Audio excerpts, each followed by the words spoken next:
part 2, right? Part 2 on scientific writing. So this slide has been prepared by Prof. Irmawati. So this is not my slide, so thanks to her. We talk about research article. All right, I think everybody has seen lots of research article. And anyone is planning to write soon? Anyone? Anyone plan to write paper? No one. Yes, yes, Prof. Thank you for responding. Okay, so who writes and publishes? Who writes and publish? Okay, so this is actually just a guideline. Everybody can actually publish if you have the right data. Not necessarily. You can come from industry, you can come from businessmen, you can come from clinical doctors, or anyone actually, but who has access to data. Okay, so it's not like you has to be a researcher, you has to be a postgraduate, but you if you have access to data and if you collaborate, even if you come from industry background, if you're working in industry, you can also publish. Yeah, so this is not really uh, strict to this post only for those who can publish. Yeah, write and publish. Okay, so definitely being a scientist, yeah, or future scientist, okay, the needs to write and publish is one of the most important for you to get citations. Okay, why? Because if you plan to be as a scientist, uh, the world needs to know you. Okay, they need to know who are you. Okay, and it's not physically who are you, but what you have done and what you are good at. Yeah, so that's why publishing is very important. One is, of course, to for you to share the knowledge with your peers or with the public, okay? But also for you to gain credibility through citations, okay? And people start knowing you, noticing you, your expertise, your work through through published papers. Yeah. So now everything is at your at fingertips. Okay. So you can just Google the name of that scientist and you can get to know their work, okay, and where they publish and how good their work is. Is it novel? Is it cutting edge? Okay. So you yourself know who you would like to follow in terms of the papers, the publications, okay, and what their achievement is. So this is something why people usually, I don't know, but other reasons why scientists especially write and publish. Yeah, of course, you can say you want to become famous. Of course, you can do that. But then famous is a what we call as maybe for negative reason, but of course we want to share the knowledge, get cited, and we want to have a positive impact towards the society. So that's what we want, okay, to solve people's problem, to solve world's problem through our work in the lab. Okay, so it is important as well if you want to gain fellowships, funding through publication, because usually when we apply for grant application or fellowship application, you have to list down your top papers, for example, your significant papers, your recent publications. Of course, you have to write a good CV. So those things are one of the key points where people will give you scholarships. For example, if you want to do PhDs, fellowships, postdoctoral fellowships. After this, you want to do internships or postdoc fellowships. They look at your publication. They look at your quality of publication, and they look at what you're working with, and also where you publish. Okay, so please make sure that when you write, okay, write a good paper, and if you want to publish, publish in a good quality journal. Okay, so I don't know, some of you or some of your supervisors prefer to have numbers compared to quality. Um, yeah, that depends on the situation. Sometimes your supervisor is climbing up the ladder, going to need to have some promotion. So probably numbers are his or her focus. But then for me, now is the time for you to think about quality, okay? Because it does matters. Yeah? Quality instead of just quantity, quality is much better in long term. Okay, right? So please do think about the things that you want to publish and make sure you make it as worth. Yeah.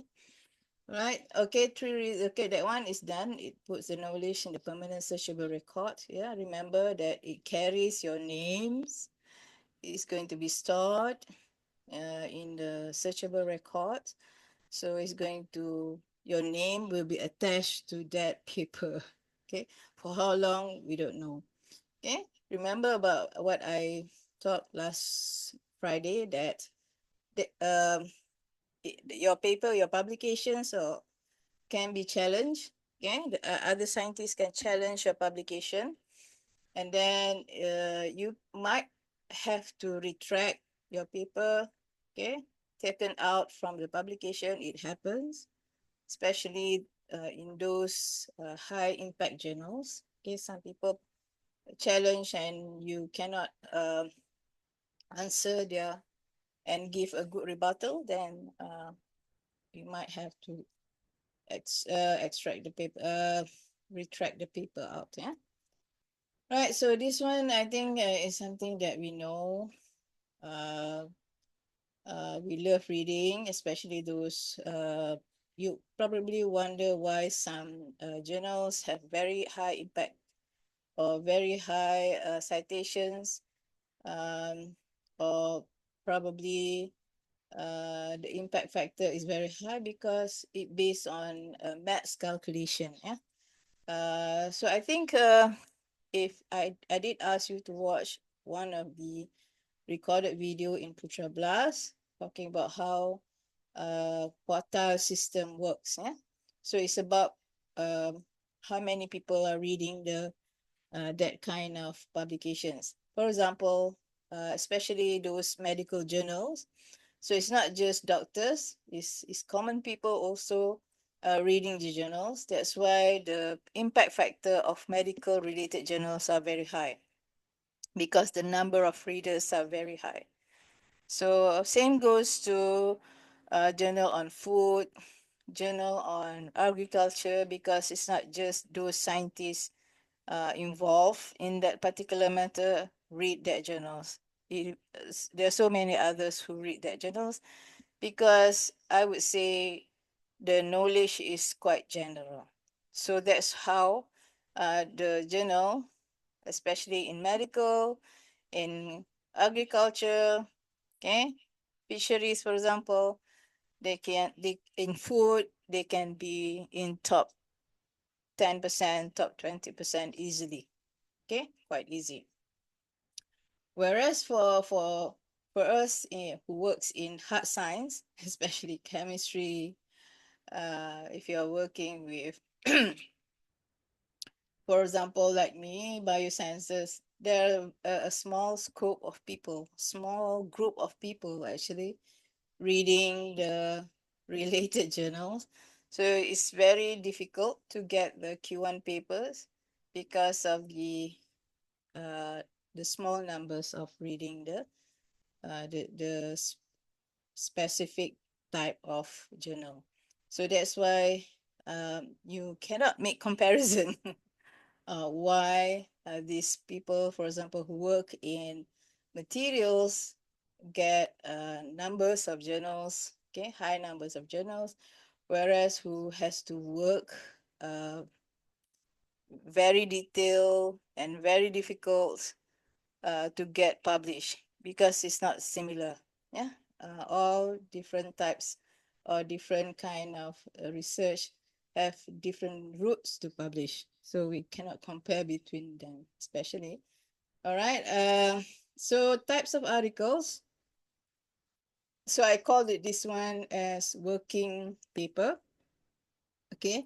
So its full article means that it has data that you have done in the experiment, methods, results of interpretations, and discussion for possible implications, main discussion of your results. Yeah.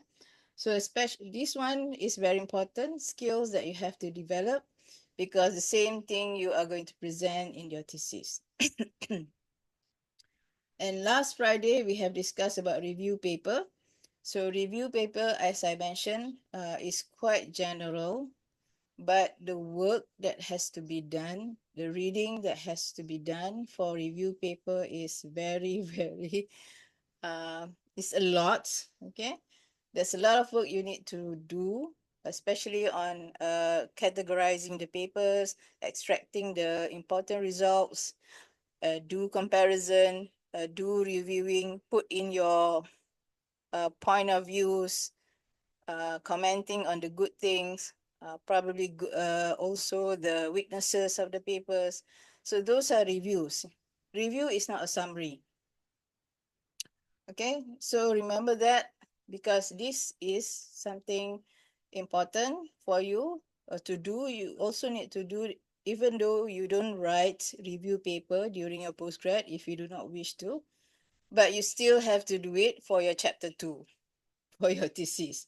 Okay, so remember it is not a summary, it's a review, meaning that you classify all your papers into topics. You probably view the same papers but different topic. Probably first topic is on materials, the second topic is on methods, but you still use the same paper. That's fine because you're looking at the paper with different angle. So doing this, chapter 2 is very difficult and is similar to how you write a review paper.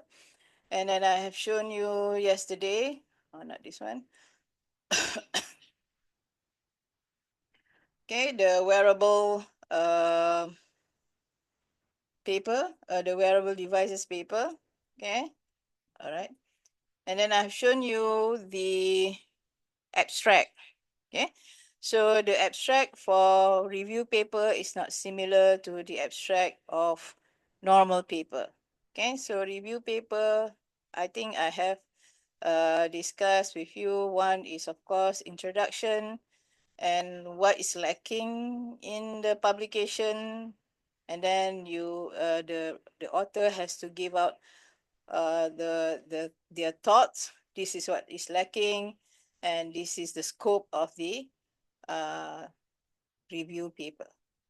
So if you went through, I think we went through a bit, okay, you start talking about topics. So if you look at the title focus on body fluid analysis. So if you look at the title, body fluid analysis, then the author focus on a few body fluid analysis, which is not common, sweat, ISF, and breath. Okay, so breath is also considered bodily fluids. Okay, and then he review good papers, right? Talking about the anatomy, right? And another perspective is on the alternative body fluids. There is tears, saliva, wound fluids. Okay, so the author don't talk about blood because it's the most common, and people are now focusing on non-invasive. So non-invasive, you don't withdraw blood. Okay, So urine and feces as well. So, and then because if you read the abstract, they talk about clinical trials. Okay, clinical trials of the wearable diagnostic system. So now that's why they start to talk about this as this point of view, the healthcare, the patient centered. All right. And then I don't know, general medicine. So you can see that the uh, in literature or in review paper, you don't have to restrict yourself. All must be related to your research field. You can have different angle in reviewing, okay, which is good, which is something that probably interesting to those people outside our circle, probably laymen, okay, because we are reviewing. We are talking about the results, but in the form of you know, general way. So I would like to recommend you to write review paper because you will get a lot of citations. People read reviews, okay? A lot more people read reviews before they start reading full articles, okay? Because review sort of giving you some ideas, okay, before you start taking seriously on working paper full article. Okay, right. So those things are things that we discussed on Friday. And then we can also publish in short communication. So the name is short, so it is just a short way of uh, discussing. It's just like a full article, but it is shorter. Okay, so you can have a look what is short communication. So today what we are going to discuss a bit detail is on full article. Yeah? Okay, this is again attention to quality. Just a moment,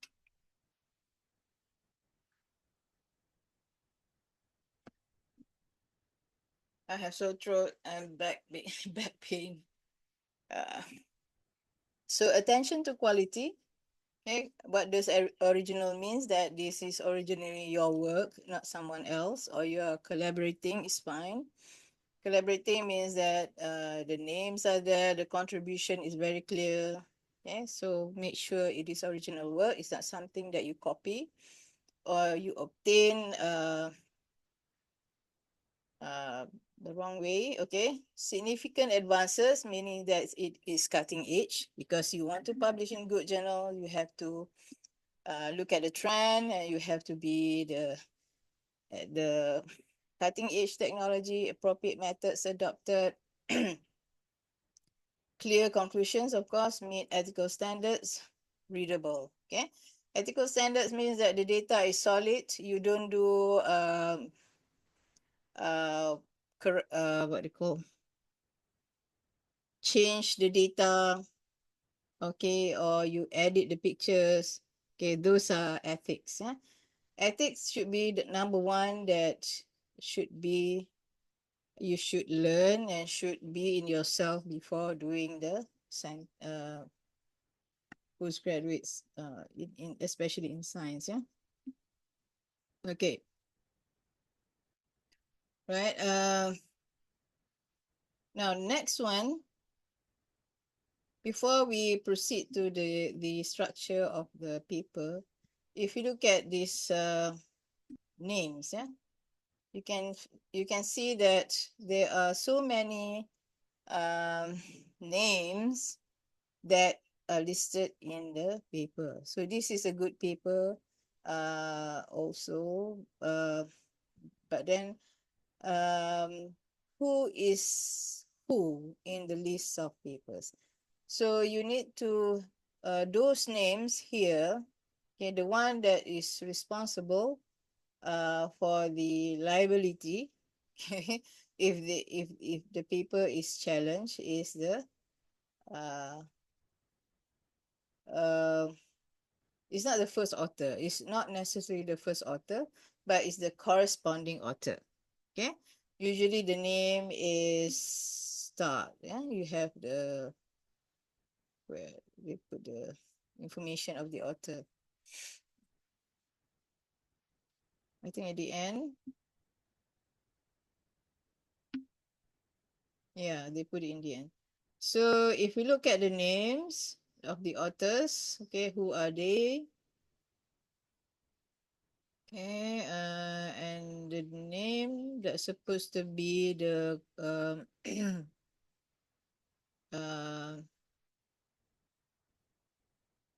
who's this now? Hamid. Yeah, Hamid. Who is he?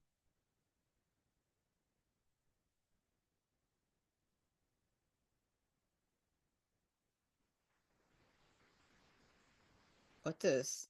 Ah, this correspond. Okay, all right. So this is the corresponding author. So you can see this is the main one, and any issues with the paper should or you asking, for example, if you can reproduce the figures or pictures, you should ask this guy. And the most important is you look at their contributions. So they are using their initials like HG is the main one. Conceive the original idea and plan the experiments, usually your supervisor, because he or she is the one that comes out with the idea, obtain the grant, right?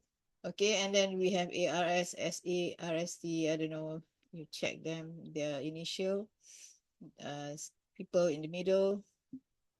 So carried out experiments. So there are a few who carried out the experiment and designed and fabricated the smart optical, analyzed the data, wrote the manuscript. So you can see the one that who wrote the manuscript, there are a few of them, 1, 2, 3, 4, produce and characterize phytosan and the particles and wrote the related part of the manuscript, blah, blah, blah, edited the manuscript, supervised the whole project is Hamid. All authors discussed the results and contributed the final manuscript. So that's why it is very important for you when you write paper is you know who's supposed to be in here. So not all the names that you think that you can put here should be there. Okay, it needs to have significant contribution to the paper. Okay, so significant contribution, not necessarily doing the experiment. It can be editing, it can be contributing on one part of the paper, so that also can be considered. Let's say you want to acknowledge your, for example, the research officers or science officer involved in helping you to complete the analysis using the instrument. You can do that in the acknowledgement. I think they have this part of acknowledgement. Sorry, but it's a bit slow. Yeah, here. So you can acknowledge those who does not directly contributing to the papers, but you wish to acknowledge them, then you can put it under acknowledge. You cannot put them under authorships, yeah, because they don't really directly contribute to the papers. So you have to be careful. This is also falls under ethics, yeah. Right, so this is the ethical, and then people sometimes have dispute who's going to be the first author, who's going to be the corresponding author. So those are things you have to be clear. Your supervisor is the corresponding author. Okay, you can be the first author, no problem. But of course, you need to discuss with your supervisor. Okay, and the names that you can put on the papers also has to be ethical. Okay, not all names can be there. Where can you work? Where can your work be published? Okay, this is something can be problematic as well. Where to send the papers? Okay, or when and where? Yeah, when you think that it is enough for you to publish, start sending for publishing. And where do you think that you can publish? I think the where is something that you know because you already have reviewed a lot of papers. So you know the scope where to send. It's just that where you think the quality of your work belong, whether it's going to be at Q1, whether it is suitable for Q2, and so on. But the when, okay, it's very interesting to talk about the when. So when we say about results complete, it is relative. Yeah, so it is very important for you to talk to your supervisor. Okay, when do you think the whole thing is complete enough for you to publish? Of course, it doesn't mean that you have to complete your PhD and later you publish, or you complete your master's after that you publish. You can do it after a significant milestone has been achieved. Yeah, I don't know about your work. For me, okay, for my work, in biosensor and chemical sensor, we have to, of course, complete the characterization. There are certain sets of characterization that has to be completed. And if I wish to publish in Q1, for example, I have to do a real sample analysis. For example, if I do a diagnostic for certain disease, then I have to use a clinical sample. Okay, I have to test it in clinical sample. Clinical sample means that the actual sample from the patient. So if that happens, then I can publish in Q1. If not, then usually it get rejected unless I come up with a very significant, uh, sensing system. Then probably is going to be considered. Okay, so I don't know about your field. Usually, who works on material, probably I would say it's easier. I would say it's easier. Okay, so depends on you. When do you think there is a significant milestone achieved for you to publish? Right? So must determine latest result of the field. Yeah, because that is a benchmark. Yeah, you need to know the benchmark. Whether your result is considered as very common or your results are, with similar quality of the uh, cutting edge or the benchmark in your field. So you have to know the trend and you have to know the latest that people publish. Okay, but if you plan to say like, never mind, Q4 is fine with me, then it's up to you.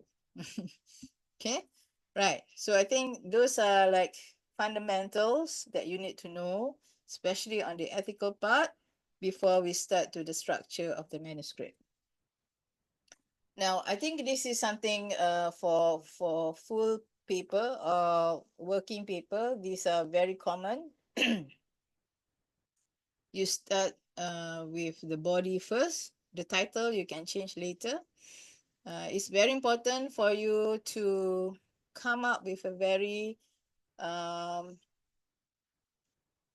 catchy. If you look at here, right, you have to play with words. Okay, you have to play with catchy words, and then in this paper probably you read it's about nano paper patch.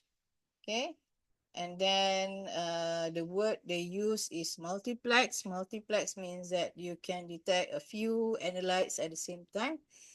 The method is optic and using sweat parameters.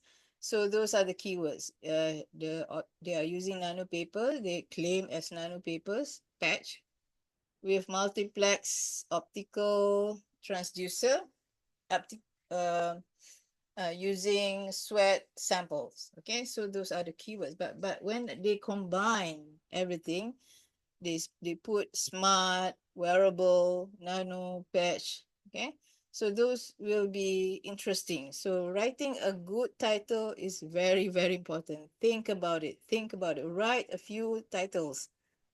Don't just go for uh, preparation and characterization. You need to think about what you want to highlight, the potential of your papers. Okay, what's new that you have done? Okay, for example, here that we never heard of nano paper, so probably that's a key point. And you put the smart wearable. We have a lot of wearable, but here the author put smart wearable. So probably that will be a bit catchy. And you can see that this is the graphical abstract. Okay, not so much of scientific information, but it is wearable. Okay, and this is the optical technique. Okay, the portable reader that has been developed in this paper. So there is a smart nano patch here, and this is the optical transducer. And of course, the rest are just like transmitting the data and probably analyzed by the software. So if you look at detail here, what they are trying to explain, okay? So this is the nano patch they claim, okay? Is chitosan, is chitin, it's not chitosan. Chitosan nano paper, so you can read through what they have, you know, how they fabricate is actually very easy because I worked with chitin and chitosan before. So, but the way they write it shows that interesting. And they embed the chitin nano paper with some fluorescent chemicals, okay? And that fluorescent chemicals react to sweats because it change properties once it is exposed to different pH. So you can see that when the chitin nanopaper is exposed to sweat, they have different emission spectrum, okay? Emission and excitation and emission spectrum. So this is the basis. But what is so special about them? Yes, okay? They have the reader constructed together here. Reader means that it's portable reader, so you can just probably scan the nano patch, okay, the nano paper patch, and then this reader will uh, transduce means that it will show the signal and the will be analyzed by the smartphone. So you can see that this is how it looks. This is the patch.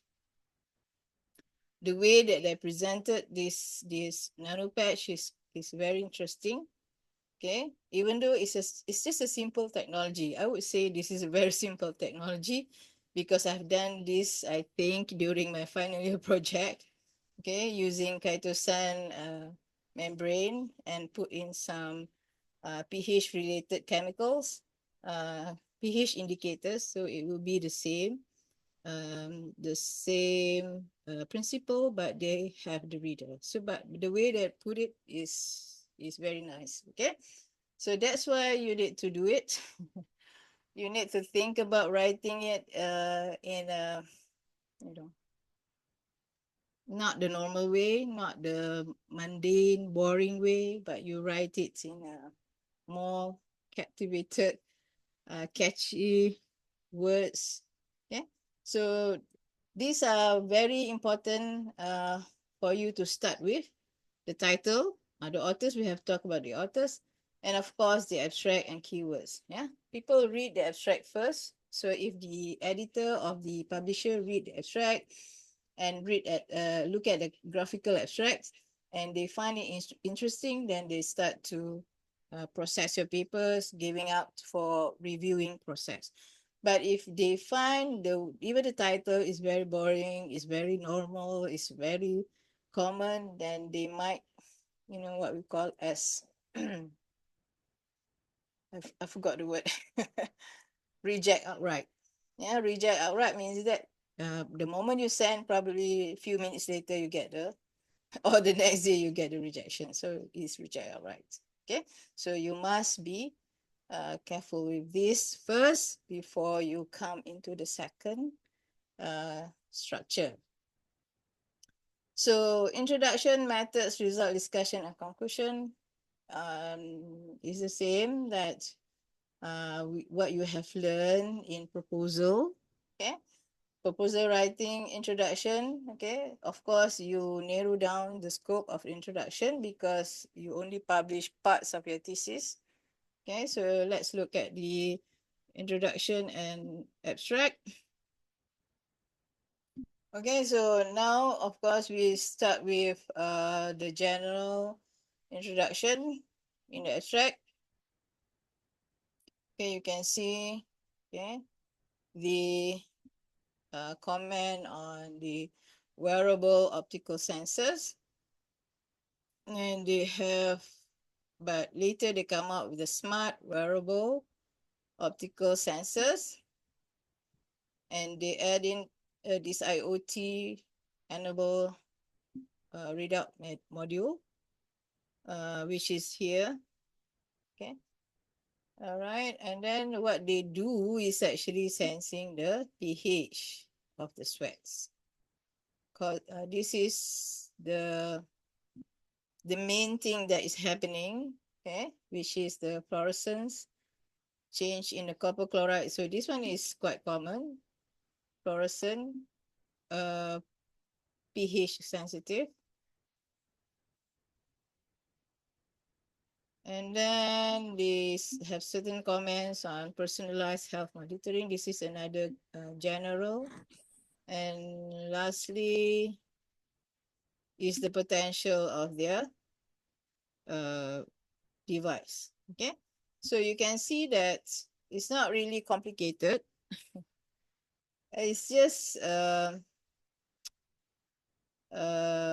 pH sensitive wearable, but they come with a complete solution. They come with a reader to scan the paper, and they also have this IoT assisted, yeah, to analyze the data.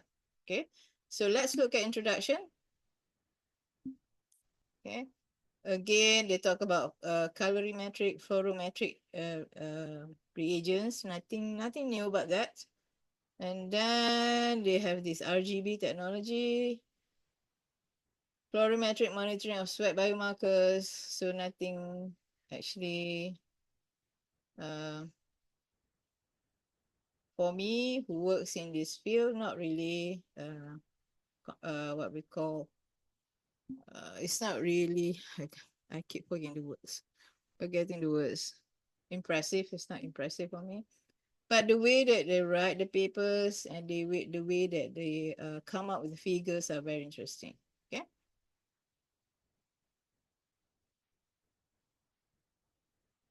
Okay, the experimental section, right away, you just tell what are the chemicals, what are the instruments, and the fabrication process. These are quite normal. Okay. Mobiles application, and then you have results and discussion. Okay. So you see that the results are presented just like normal way. You have error bars.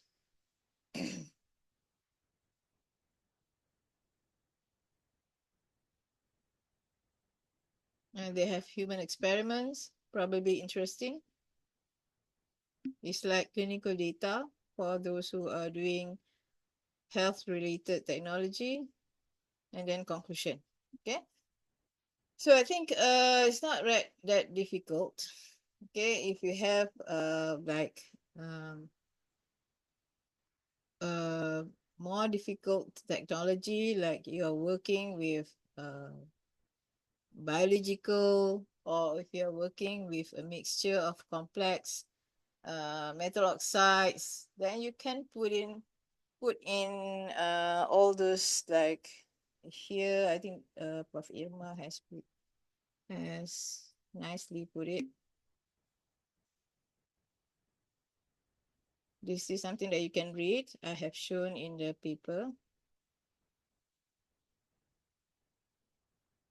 Yeah, you put some extra information like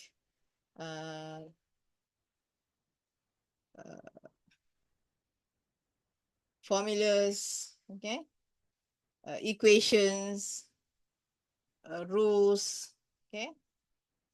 You can talk about it just to show how, how knowledgeable you are to discuss the data that you have. Yeah. So you relate with certain models, you relate with certain equations, you relate with certain rules and discuss that. Okay. So if talking about temperature, probably you talk about Boltzmann Maxwell distribution.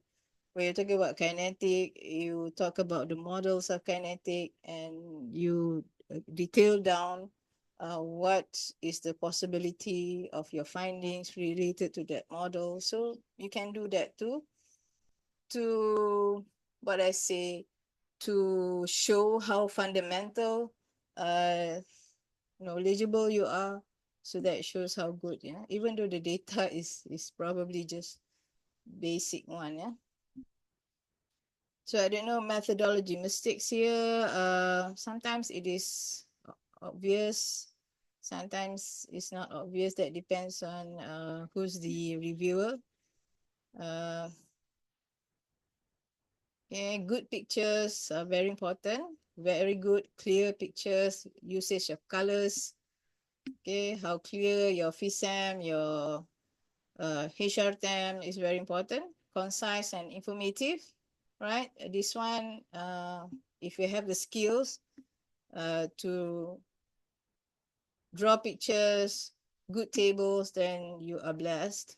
Okay, right. This one is just minor mistakes.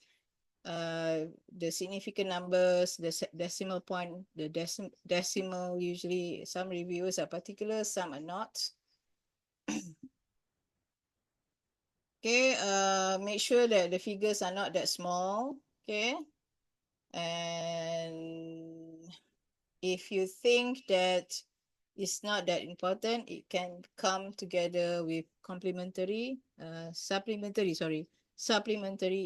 informations, because that will reduce the pages. And discussion, I think I have talked about discussion just now. On you can put in equations, formulas, models, theories that you can discuss together. So again, flow story. Okay, flow story is something that is about your language command. Okay, so if you are good in language command, then you can tell a good story. But if you're not good in language command, then you need help. You need help from someone who is good in especially, of course, we need to write in English.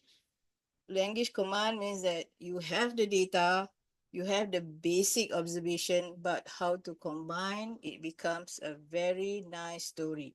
Okay, so telling about the SRF result, in this case SRF, BET results, TGA, in a beautiful way, not just a common way that you used to do. Okay, so if you have a good command of language, then you don't have issue.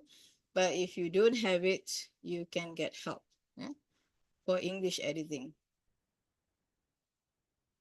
Okay, discussion. This one is not really important because uh, it's always good to have a detailed discussion. It's always good. Yeah. Okay, conclusion. I'm not very good in writing conclusion. um, but you have to practice. Okay, the best way is to read as many as journals that you can on how to conclude well. Because conclusion is not similar like abstract. Abstract is just pointing out the significant results. Yeah. Okay, this one we talked about already. And references are very important, especially according to that particular publisher's format. So you have to follow their format. If you don't, then you get rejected outright. All right. The other one, the other skills, okay, for you to write papers once you have submitted and probably get a good response, is the skill for rebuttal. Okay, the skill for rebuttal. Let me show you an example. But this is very insignificant. So just a moment, yeah. I'll try to open my email. Okay, stop share this one.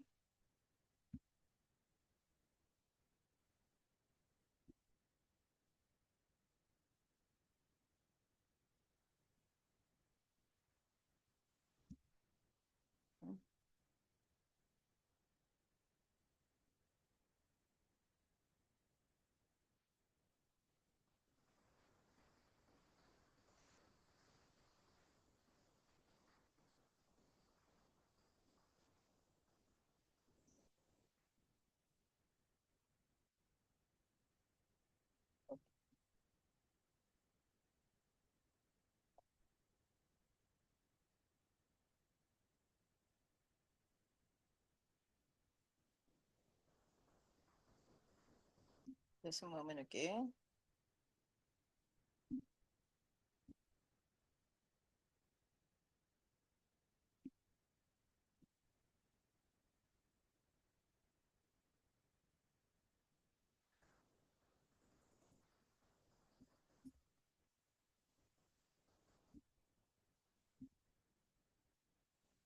Sorry, a bit slow.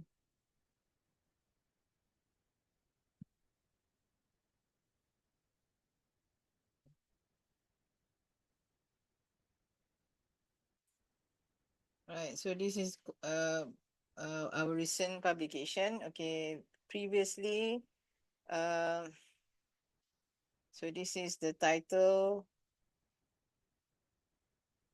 and then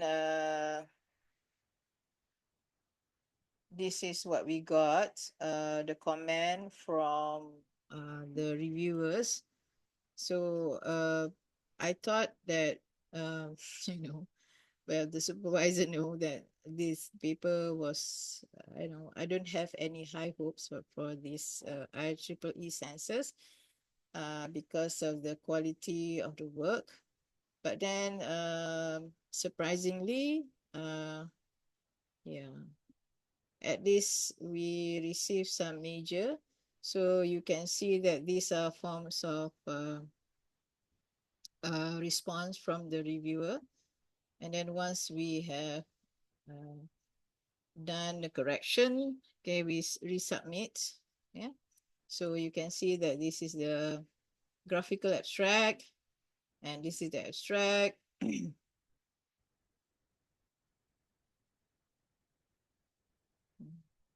Because it's according to the formats of the publisher, you can see that uh, has to be compressed. If more than the pages exceed certain extra numbers, then we have to pay, right?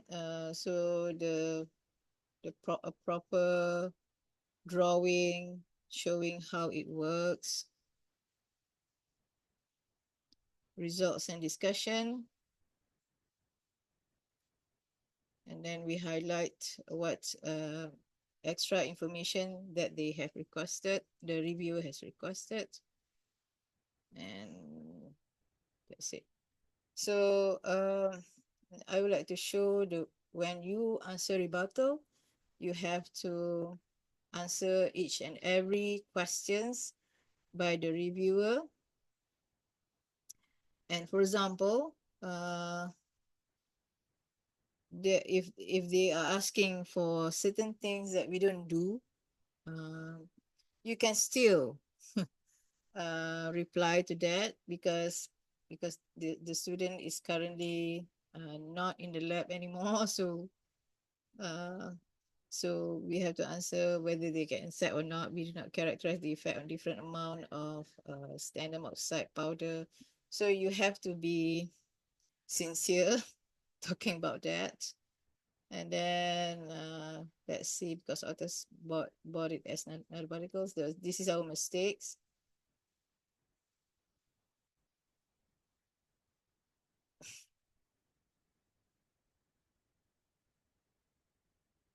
Sometimes we can agree, sometimes we can disagree with the reviewer. That depends on your point of view. Okay, so I don't know. Well, what's the status of these resubmitted papers? So I think that's it.